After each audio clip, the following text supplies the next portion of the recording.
Finally guys আজি design থকা glass কিন্তু এক্ষেত্ৰে জোকটো আনিছে এমএমত। তাৰমানে ধৰক এনেই আমি ইঞ্চি হিসাবত জোকটো দিলে সুবিধা বেশি ভাল, কাটিং কৰাতে টাইম নালাগে।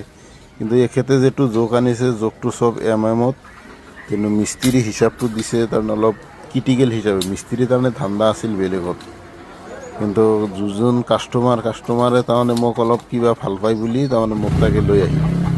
ভাবিছিল যে মই গোটাই এমএমৰ জোকটো ধৰিব নোৱাৰোঁ বা এনেকৈ কাটিং কৰিব নোৱাৰোঁ, সেই হিচাপত ভাবি মোৰ তাতে লাগি না আনাৰ ভাও কৰি মিস্ত্ৰি জোকটো বেলেগকৈ দিছিল। কিন্তু মালিকটো আৰু তাৰমানে কিবা ভাবি মোৰ তাতে লৈ আহিল, আনি পেলাই মোক সুধিছে চাওকচোন আপোনাৰ যিটো জোক দিছে এই জোকত আপুনি কাটিং কৰিব পাৰে না। বোলে এইটো সাধাৰণ কথা, এমএমতহে দিছে জোকটো তেখেতে।